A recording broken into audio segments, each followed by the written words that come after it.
Hello, kamusta tayong lahat? I glorify the name of our Father, Yahweh, the Creator of heaven and earth, the Alpha and the Omega, the beginning and the end. He created us, He created our souls, He created the whole world. He is our Father. And so I glorify His name. I exalt the name of our Father, the Almighty God. For He is majestic, He is holy, He is amazing, He is awesome, He is wonderful, and much more.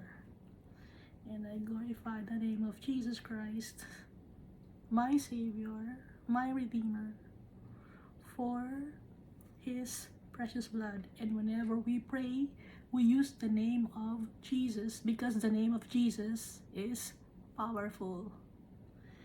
And God has given Jesus authority to judge the people because Jesus never sinned when He was in this world. And He lived among the people.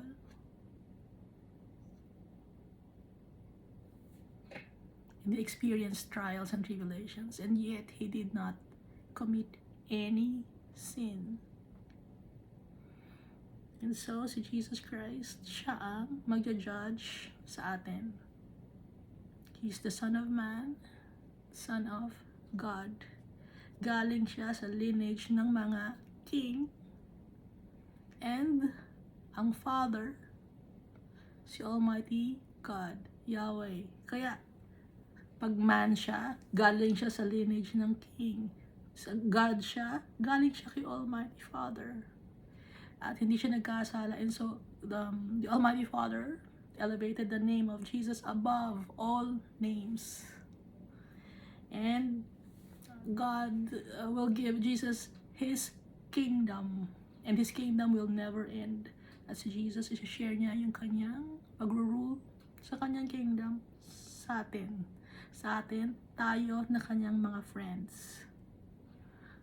Jesus loves us so much at iisa ng goal si Almighty Father at saka si Jesus Christ. Si Jesus Christ kagaya ni Almighty Father. Full of love and righteous, and He is for justice, just like the Almighty Father.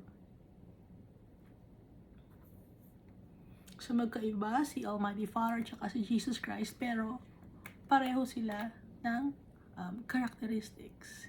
And so, time will come, magiging kapareho din natin si Jesus Christ because of His blood.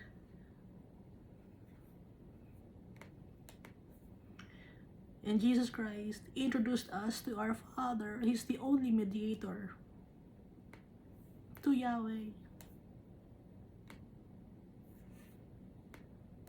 Kaya dapat si Jesus, we must exalt His name on high and praise His name. Last time we read Nehemiah chapter 2, no? Recap natin Nehemiah chapter 2. So, si Nehemiah, God placed in Nehemiah's heart to rebuild Jerusalem. Yung capital, Jerusalem, tapos Judah, yung province.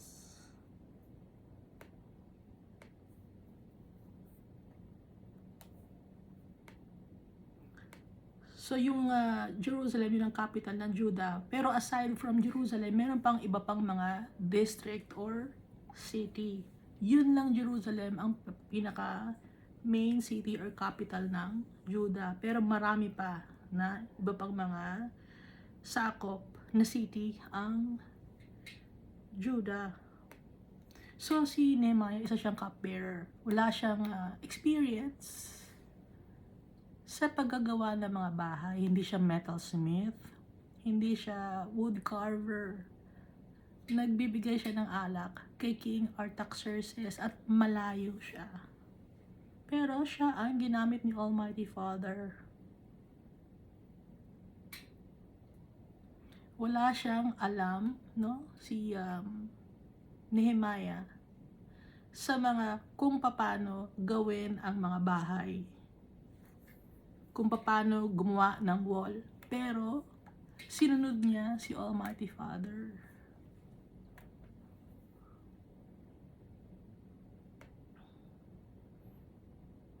Bakit ganon? Para hindi makapagyabang ang tao. Hindi makapag-depend sa sarili ang tao na nakapag-aral ako, kaya ako ang magbibuild ng wall. Hindi ganon. Si Almighty Father lahat. Dapat may gosing na lagi ni Almighty Father. May advice ni Almighty Father. Kay Almighty Father, lahat ng gagaling ang wisdom and knowledge. Kahit na mag-aral ka ng mag-aral, kung hindi galing kay Almighty Father, baliwala. Kulang. Kaya si Almighty Father, nakita niya yung heart ni Nehemiah na willing to serve him, and Nehemiah was remorseful of his sins and the sins of the people. He fasted and prayed. Nakita ni Almighty Father yun, na kahit malayo si Nehemiah sa Jerusalem, nakita niya Almighty Father yung sincerity at yung pagpapakumbaba ni Nehemiah. Kaya ang ginawa ni Almighty Father, ginawa niyang plansyado ang lahat para makapunta si Nehemiah sa Jerusalem. Binigyan siya ng letter ni King Artaxerxes para makadaan sa lahat ng mga lugar na walang pipigil sa kanya, at binigyan din siya ng letter para makakuha ng mga timber or kahoy para sa pag-rebuild ng Judah. So, lahat ng bagay ina-acknowledge ni Nehemiah, no? Dahil bago siya hingi ng letter from the king, nag-pray siya. So, tayo rin dapat ganon. Lahat ng gagawin natin, ng plano natin, i-consult natin kay Almighty Father. Hindi pwedeng hindi. Dahil kung hindi tayo nagko-consult kay Almighty Father, sira ang plano natin. Dahil hindi tayo makakapagyabang sa tatay natin because He's the Creator. Siya ang gumawa sa atin. Kaya walang makakapagyabang kahit na sino. Okay?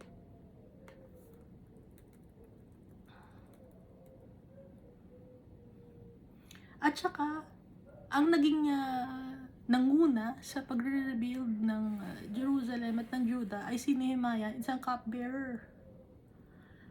Pinangunahan niya, kahit hindi siya noble, kahit hindi siya priest, wala siyang katungkulan. Siya ay cupbearer, no? Hindi siya official.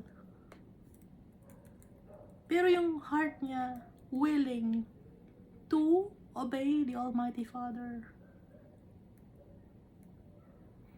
At meron din syempre mga tao na umaayaw sa gagawin ni Nehemiah.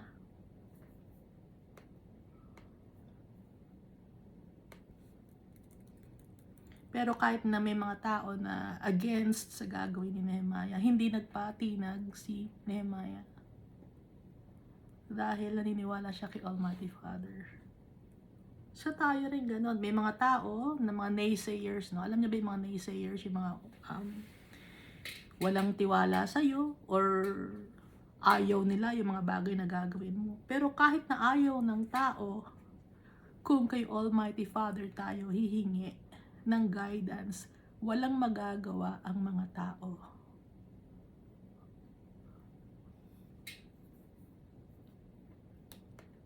Guided sa sabi ni Nehemiah, so I answered them. Sinagot niya si Sanballat, si Tobiah, at si Geshem. The God of heaven himself will prosper us. So, itong si Sanballat, si Tobiah, at si Geshem, so, napapaligiran nila yung lugar ng Judah. Mga naiinggit. No? Lagi namang ganun sa buhay natin. May mga magagalit sa atin, may maiinggit, or kung ano man ang nasa puso nila. Pero, tayo, ang tingin natin kay Almighty Father. Sa Kanya tayo titingin. Kahit ano pa ang sabihin ng mga tao, baliwala sa atin. Dahil, sino ang kakampi natin if God is for us? Who can be against us? Baliwala ang mga tao. Ang importante si Almighty Father. Kaya hindi natin kailangan ng validation ng mga tao. Ang kailangan natin validation ni Almighty Father. All for the glory of our Father, Yahweh. So, dito tayo sa Nehemiah chapter 3. Then, Eliashib, the high priest, rose up with his brethren, the priests, and built the sheep gate. Yung sheep gate, ito ay sa Jerusalem, no? So, maraming mga gates. Isa doon yung sheep gate. They consecrated it and hung its doors. They built as far as the Tower of the 100 and consecrated it then as far as the Tower of Hananel.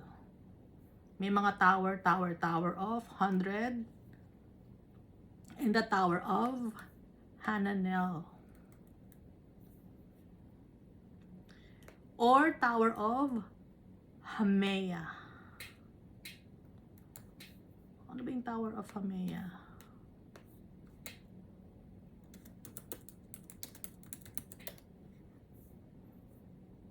Tower of the 100. Yung pa rin ang ibig sabihin ng Hamea. No?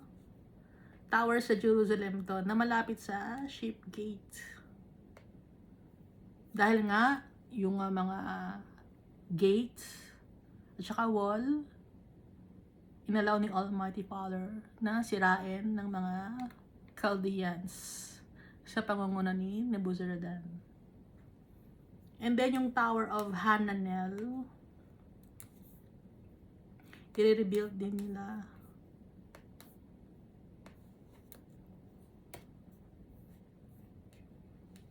Hananel means God's grace, or God has been gracious. Verse 2.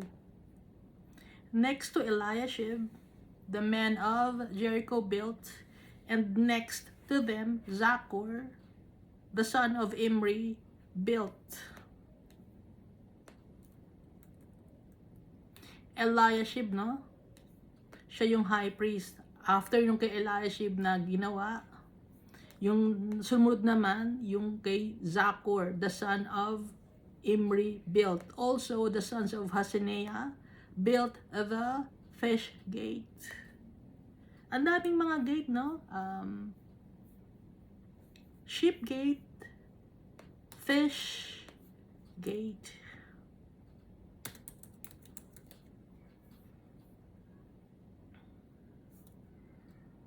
Tungkol naman sa mga isda pala to. Kaya kung ano ang malapit doon, yun ang tawag, fish gate. Kung ano ang malapit na lugar. Kung gusto mo ng fish, doon ka sa fish gate dadaan. Kung gusto mo sa may open space, sa sheep gate ka dadaan. They laid its beams and hung its doors with its bolts and bars. Nung time na to, mabibigat yung mga bolts and bars, no? Ngayon, magagaan na lang yung mga bolts and bars. Noon, mabibigat.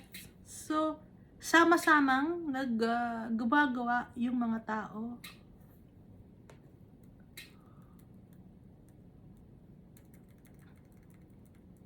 And next to them, Meremoth, the son of Urijah, the son of Koz, made repairs.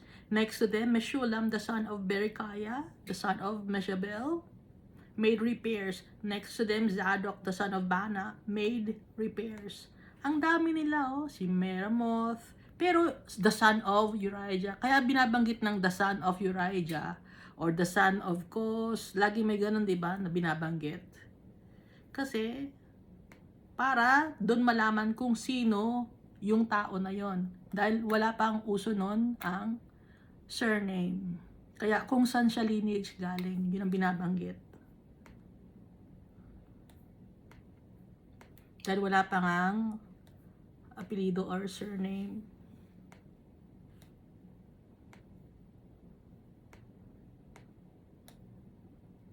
At kaya binabanggit yung mga tao na to ni Nehemiah, inalaw ni Almighty Father na isulat yung mga names ng mga taong to as a form of giving thanks to the people. Dahil si Almighty Father, inaano niya yung binibigyan niya rin ng parangal yung mga tao na nagbibigay ng sacrifice, no? Wala namang bayad tong mga to eh. Hindi nagpapabayad, out of the goodness of their hearts. Saan galing yung goodness of their hearts? From the Almighty Father. Tuloy natin ang next to them, Meshulam, the son of Berechiah, the son of Meshabel, made repairs. Next to them, Zadok, the son of Bana, made repairs. Next to them, the Tekoites made repairs. Yung mga Tekoites, people of Tekoa. But their nobles did not put their shoulders to the work of their Lord. Pero yung mga noble people ng galing sa Tekoa ng mga tao, yung mga mayayaman doon, hindi nakisali. Sino lang ang nakisali? Yung mga common people, mga Tekoites, pero yung mga noble people ng Tekoa, hindi sumali.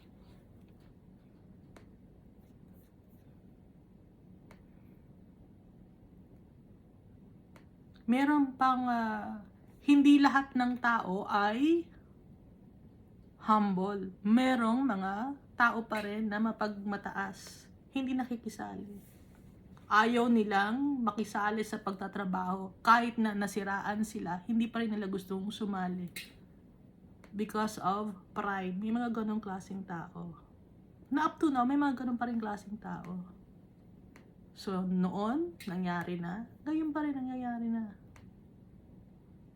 Verse 6, moreover, Jehoiada, the son of Paseah, and Meshulam, the son of Besodeah, repaired the old gate. They laid its beams and hung its doors and its bolts and bars. Walang bayad sila, ha?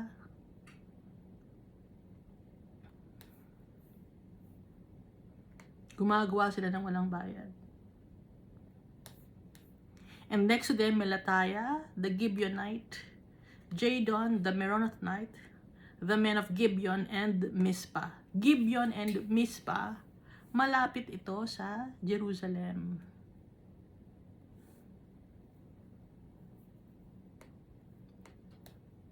Dito sa Gibeon, pinaniniwalaan na si Samuel, yung katawan niya, dito na ilibing, no? Sa Gibeon. Pero hindi sure. Ano lang paniniwala na ng mga tao yun.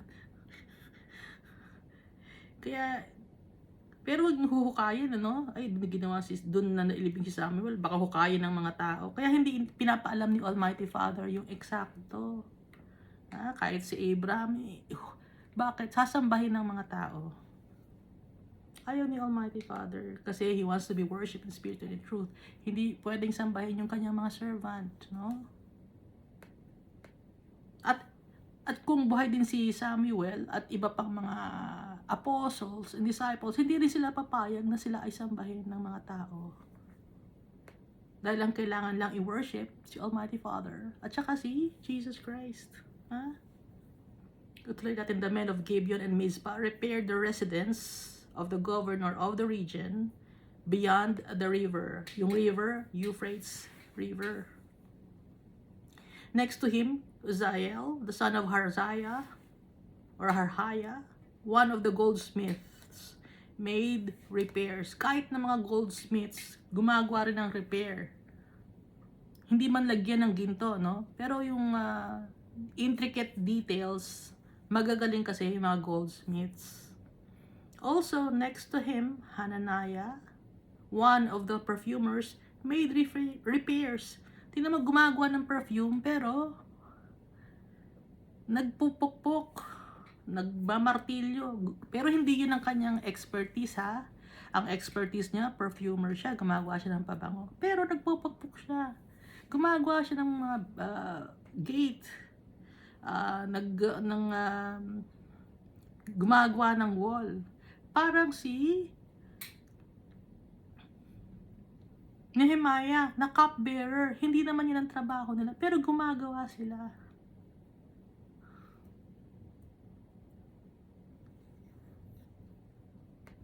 And they fortified Jerusalem as far as the broad wall. So, tulong-tulong. Kahit hindi yun ang trabaho nila, tutulong sila.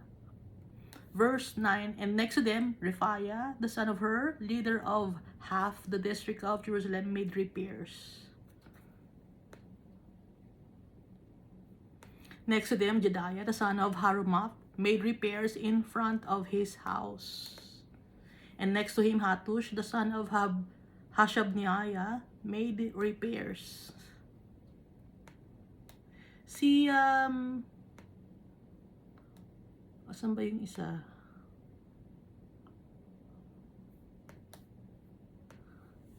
Ito nga palang sa verse 9, and next to them, Rephaiah.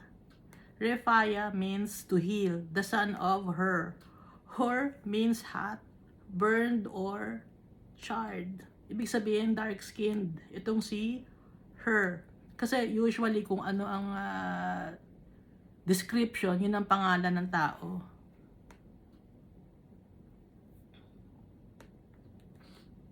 So kung noon may ganon, hanggang ngayon ganon pa rin ang mga tao, no? Verse 10, next to them, Jedaiah, the son of Harumath, made repairs in front of his house, and next to him, Hattush, the son of Hashabniah, made repairs.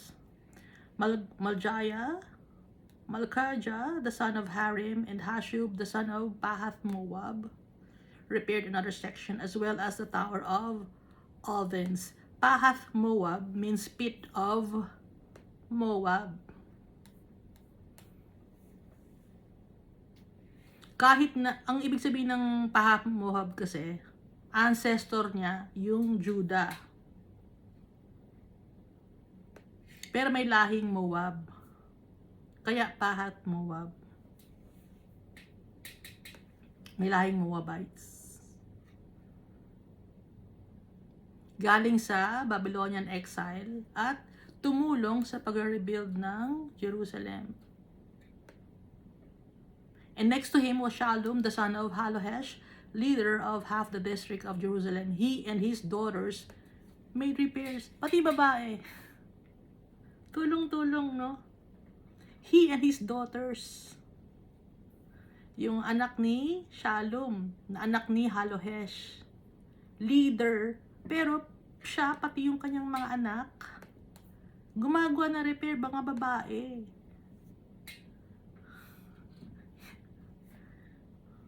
Nakakatuwa, di ba? Di ba kayo natutuwa?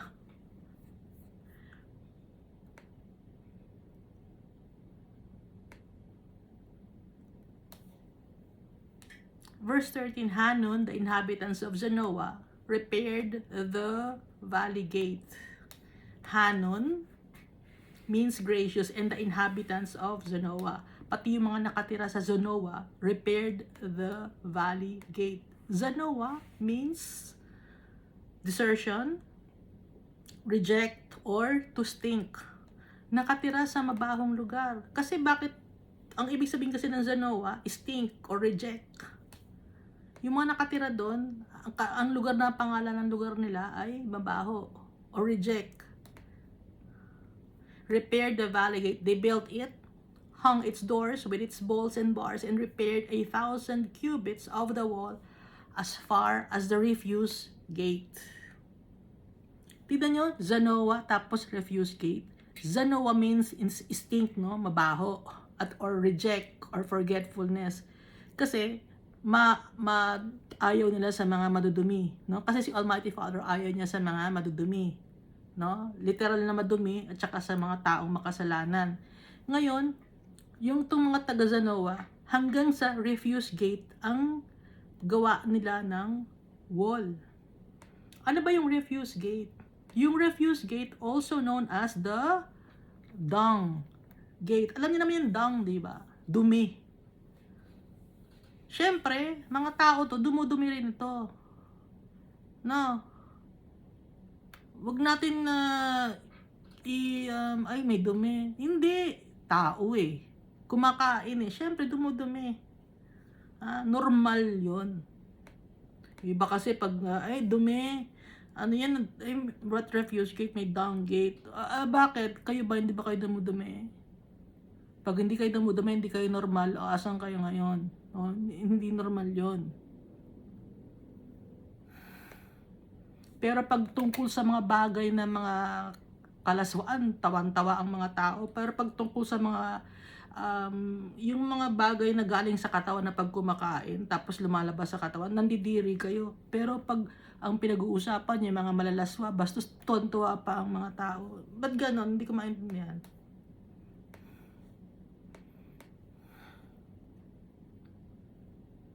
Kaya nung araw meron ng dung gate kasi nga dumi, no? Doon tinatapon, alam nila kung saan nila itatapon yung dumi, may nakaseparate na daanan para sa mga dumi.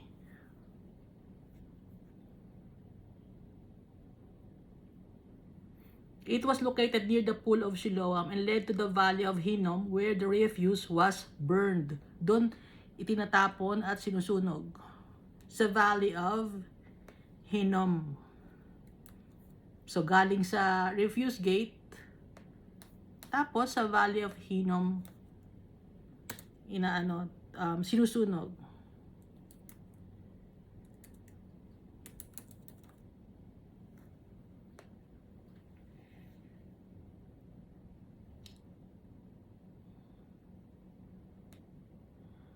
Sa southern part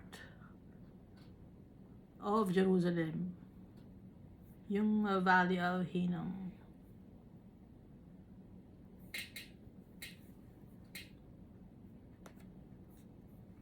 Verse 14, Malchijah, the son of Rechab, leader of the district of Beth Haserem, repaired the refuse gate. Ang naggumawa naman ng refuse gate si Malchijah. He built it and hung its doors with its bolts and bars.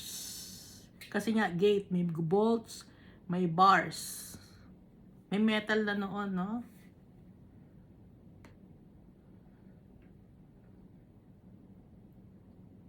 At matitibay na rin yung kanilang mga semento. Di ko lang alam kung anong tawag na sa semento noon eh. Dahil ngayon, di ba, mga hollow blocks ang ginagamit. No, pero noon, solid ang gamit nila. Solid na bato. Verse 15, Shalun, the son of Kolheze, leader of the district of Mizpah, repaired the fountain gate.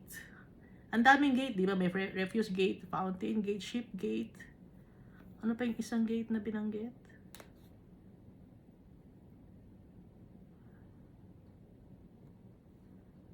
Valley gate ba yun?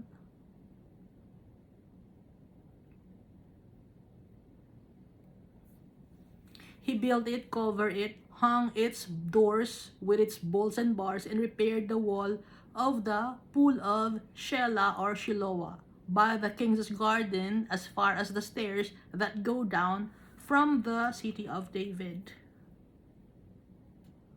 Verse 16. After him, Nehemiah the son of Ashbuk, leader of the half of the district of Beth Zur, made repairs as far as the place in front of the tombs of David, to the man-made pool, and as far as the house of the mighty. So, ang laki ng ni-repair nila, no?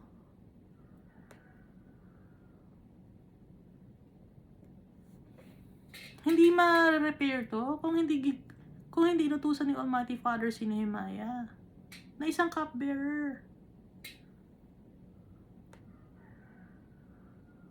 Ang galing ni Almighty Father, di ba? Hindi ba kayo na-amaze kay Almighty Father? Ako na-amaze ako.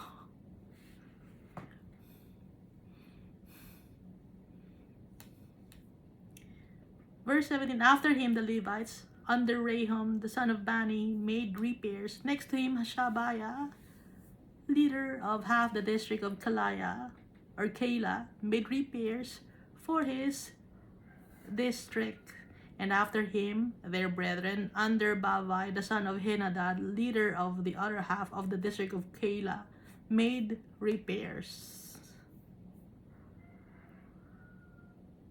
Isang cupbearer, no? Ginamit ni Almighty Father para mapagsama-sama yung mga goldsmiths, yung mga gumagawa ng perfume, yung mga high priest, yung mga galing sa iba-ibang lugar, sa Tekoa, sa Mizpah, mga leader ng half district, na pagsama-sama, ginamit ni Almighty Father si Nehemiah.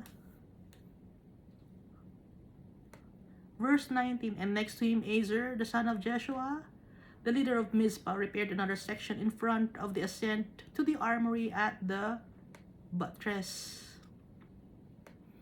After him Baruch, the son of Zabbai, carefully repaired the other section from the buttress to the door of the house of Eliashib, the high priest.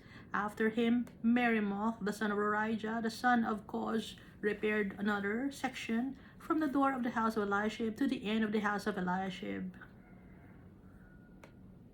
And after him the priests, the men of the plain, made repairs. Pati mga priests, sama-sama. Walang akong leader nito, ako ang mamumuno. Pantay-pantay sila ng paggagawa. Pati mga babae, no? Mga anak, di ba nabanggit natin yung nabasa natin? And his daughters. Pati mga babae gumagawa. Ang sisipag nila. After him, Benjamin and Hashub made repairs opposite their house. After them, Azariah, the son of Maaseiah, the son of Ananiah, made repairs by his house. So, yung ibang mga tao, ginagawa na nila yung bahay nila kasi ginagawa na yung wall ng Jerusalem at saka yung iba pang mga lugar sa Judah. After him, Binui, the son of Henadad, repaired another section from the house of Azariah to the buttress, even as far as the corner. Palal, the son of Uzai, made repairs opposite the buttress and on the tower, which projects from the king's upper house that was by the court of the prison. After him, Pedaiah, the son of Parosh, made repairs. Moreover, the Nethinim, who dwelt in Ophel, made repairs as far as the place in the front of the water gate toward the east and on the projecting tower.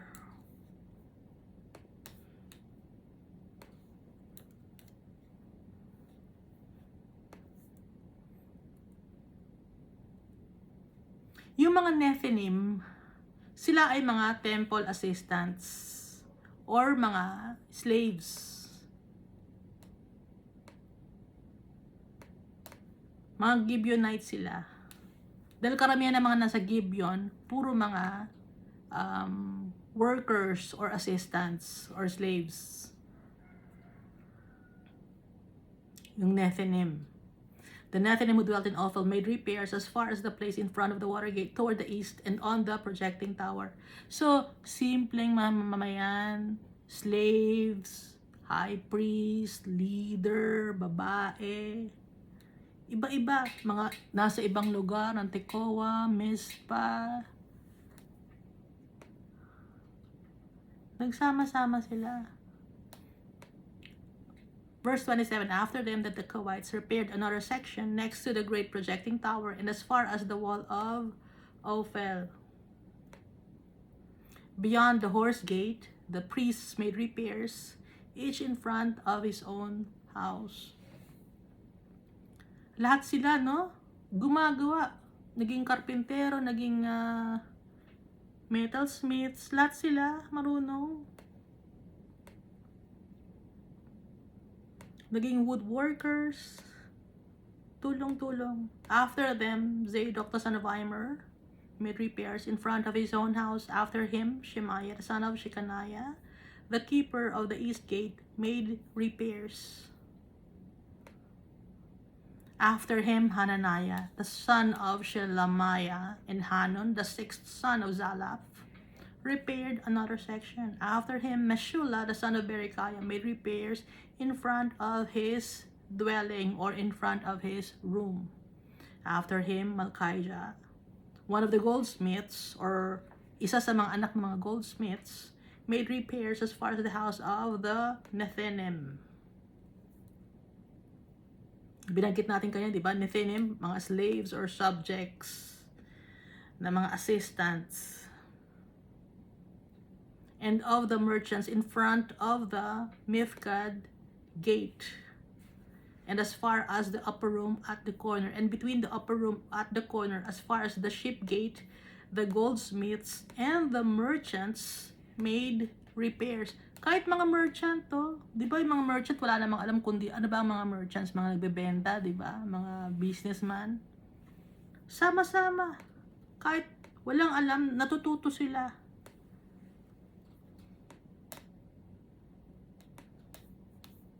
Iba-iba ang kanilang trabaho, pero sama-sama sila na nagbi-build ng Jerusalem and Judah. So dito basahin natin sa 1 Corinthians chapter 12. Kasi nga yung binasa natin sa Nehemiah chapter 3, iba-iba yung kanilang trabaho, pero sama-sama silang gumagawa, unified sila. Kaya basahin natin dito sa 1 Corinthians chapter 12. Now concerning spiritual gifts, brethren, I do not want you to be ignorant. You know that you were Gentiles carried away to these dumb idols. O binanggit na naman yung dumb idols, no? Or mute or silent idols, hindi nagsasalita, wala nagagawang mabuti, wala rin nagagawang masama kasi wala namang buhay yon, hindi humihinga. However, you were led. Therefore, I make known to you that no one speaking by the Spirit of God calls Jesus accursed. And no one can say that Jesus is Lord except by the Holy Spirit. Kaya natin nasasabi na si Jesus Christ ay Lord, ay King. It's because of the Holy Spirit nasa atin. Kaya naniniwala tayo na Jesus Christ is Lord because of the Holy Spirit. Ngayon, kung hindi ka naniniwala na si Jesus Christ ay Lord, wala sa iyo ang Holy Spirit. Tuloy natin there are diversities of gifts. Gaya nga ng itong mga taong gumagawa ng Judah at Jerusalem, iba-iba sila ng gifts, no? There are diversities of gifts, but the same Spirit. There are differences of ministries, but the same Lord. And there are diversities of activities, but it is the same God who works all in all. Nakikita nyo na? Naintindihan ba ninyo? Nakakaintindi ba sa akin? But the manifestation of the Spirit is given to each one for the profit of all. For to one is given the word of wisdom through the Spirit, to another the word of knowledge through the same Spirit, to another faith by the same Spirit, to another gifts of healings by the same Spirit, to another working of miracles, to another prophecy, to another discerning of spirits, to another different kinds of tongues, to another interpretation of tongues. But one and the same Spirit works all these things, distributing to each one individually as He wills. Nakita natin dito, no? The Spirit works all these things, distributing to each one individually as He wills. Sino yung as He wills? The Spirit. Verse 12.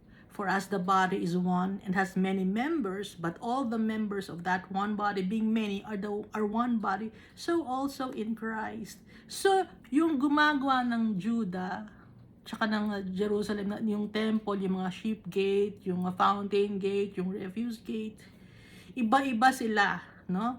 Pero, iba-iba sila, pero gumagawa sila in one body. Nakikita nyo na yung pagkakapareho. Being many are one body, so also is Christ. For by one Spirit we were all baptized into one body, whether Jews or Greeks, whether slaves or free, and have all been made to drink into one Spirit. For in fact the body is not one member, but many. Kaya nga, di ba pati may babae rin na gumagawa? No?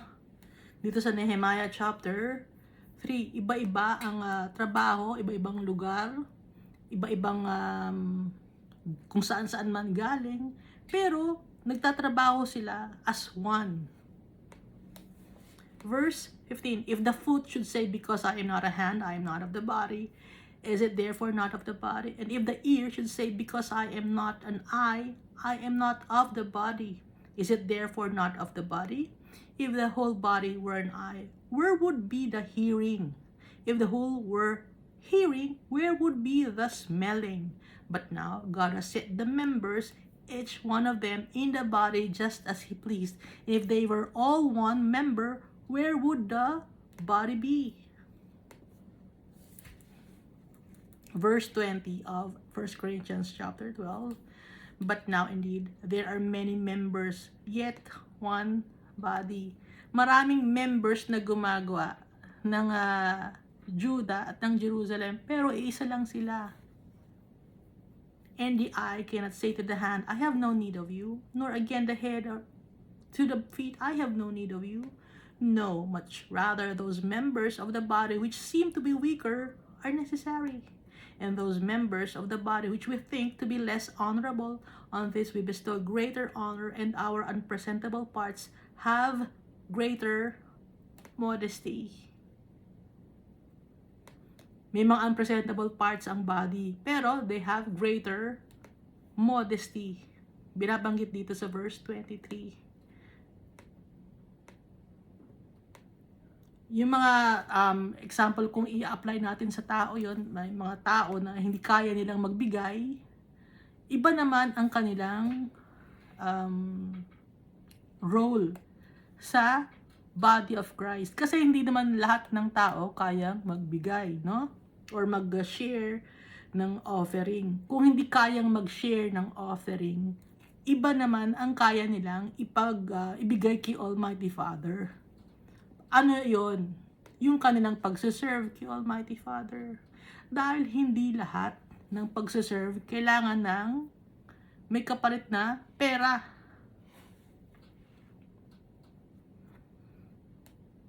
Kasi hindi lahat ng tao makakapag-afford. Ano kung hindi mo kaya mag-afford ng bigay ng pera? Dahil hindi naman kailangan ni Almighty Father ng pera. Pero may mga tao na may mga trabaho sila. So bibigyan lang sila ng offering.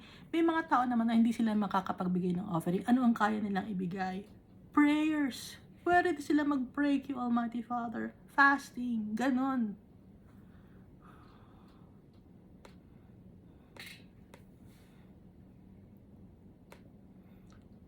But our presentable parts have no need, but God composed the body, having given greater honor to that part which lacks it, and that there should be no schism or division in the body, but that the members should have the same care for one another.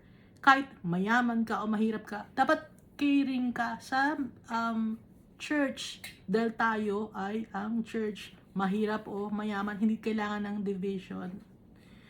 May ang laki ng binigay ng pera nito. Ito, ilagay natin sa harap. Hindi ganon, ha? Magagalit sa inyo si Almighty Father.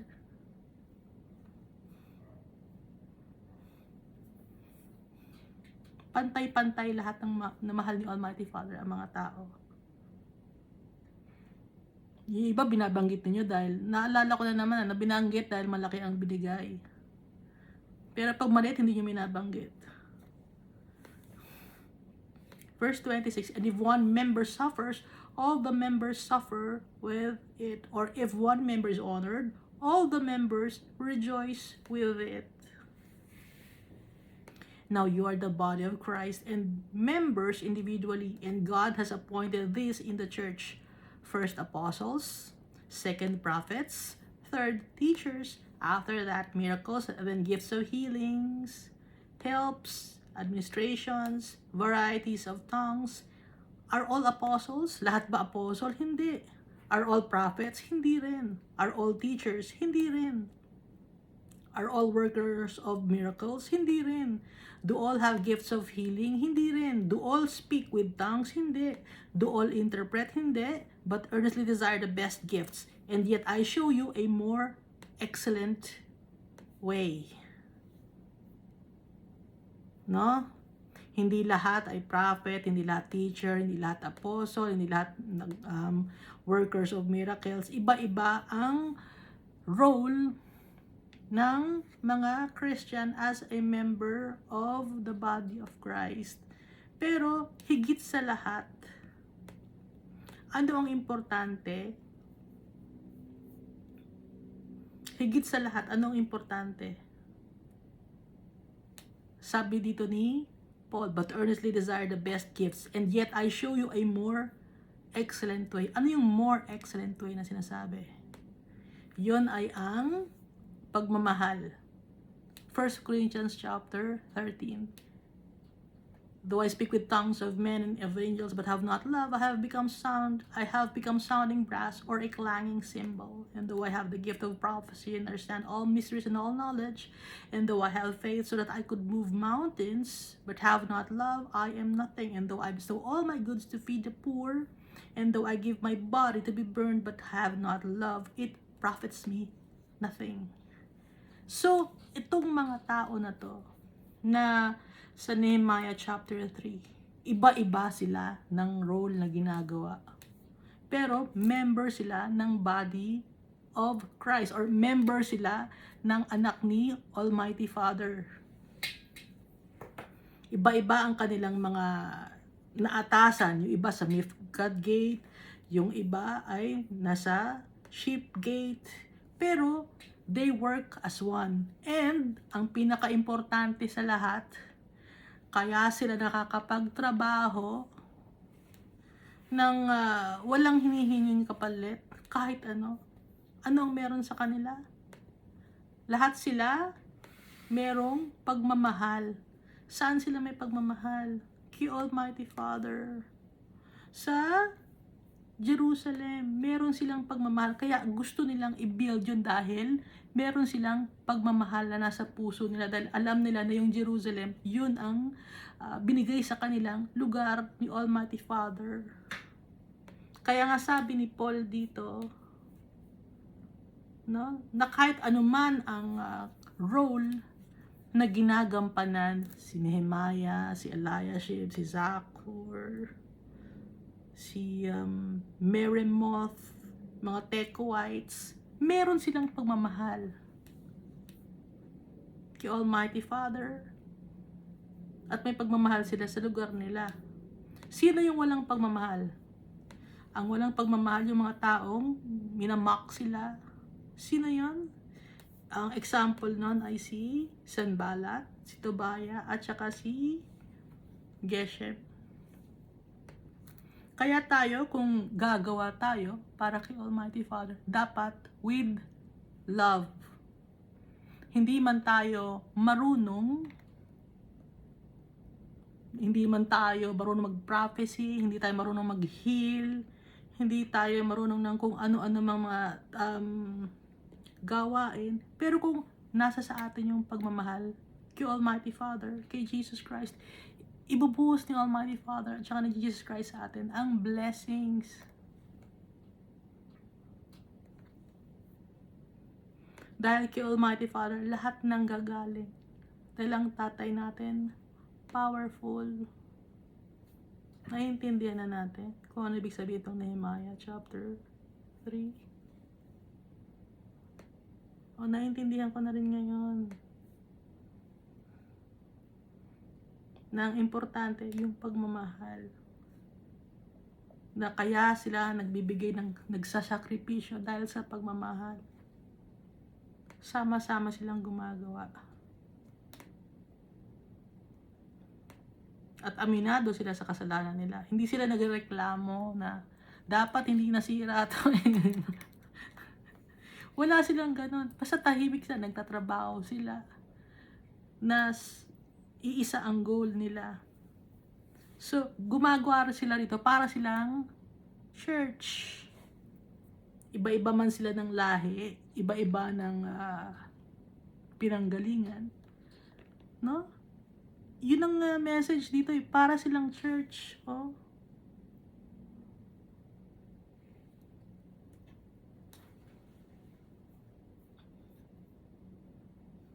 May pagmamahal dapat lagi. Kung gagawa tayo para sa tatay natin at para sa mga kapwa-tao natin, lahat with love. Kasi pag may pagmamahal, anong nangyayari?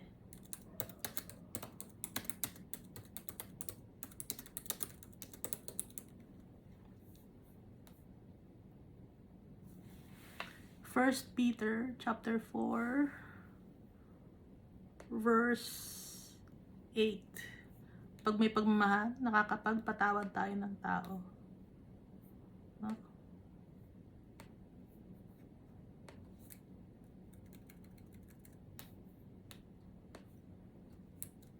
At natutuwa si Almighty Father dahil ang pagmamahal galing kay Almighty Father. Kaya nga niya tayo create dahil sa pagmamahal. So 1 Peter chapter 4 verse 8. And above all things, have fervent love for one another, for love will cover a multitude of sins. Kaya dito sa Nehemiah chapter 3, may pagmamahal sila sa kapwa-tao nila. Dahil hindi lang yung kanilang bahay ang nire-review nila, kundi yung wall mismo, pati yung Judah, pati yung mga kapitbahay na tulong-tulong sila.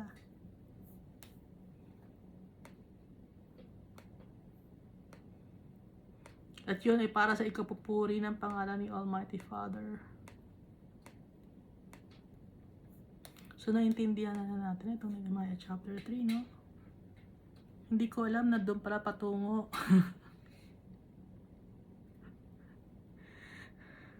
Tinuturuan ako ni Almighty Father, hindi ko alam doon pala papunta yon. Na kaya pala sila nakakapag-rebuild ng wall dahil sa pagmamahal kay Almighty Father, pagmamahal sa kapwa-tao. Sama-sama sila, tulong-tulong sila. Dahil para silang church.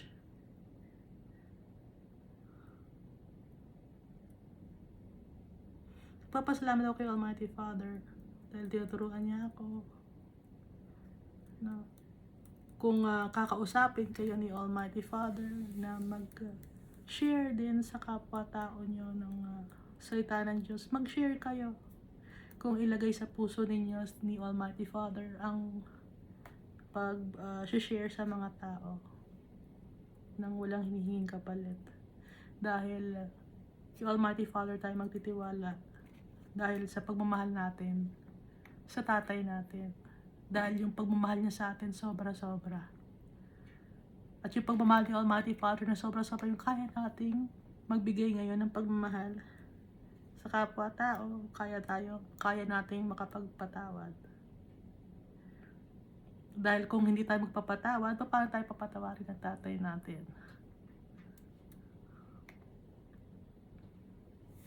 Kaya dapat kung may gagawin tayo mga bagay with love, kahit simpleng mga bagay na nagluluto ka para sa mga brethren mo or nag-share ka ng kung ano-ano para sa mga brethren mo, do it with love because it comes from our Father. Lahat ng mga magubuting mga bagay galing sa tatay natin. Thank you, and God loves us all so much.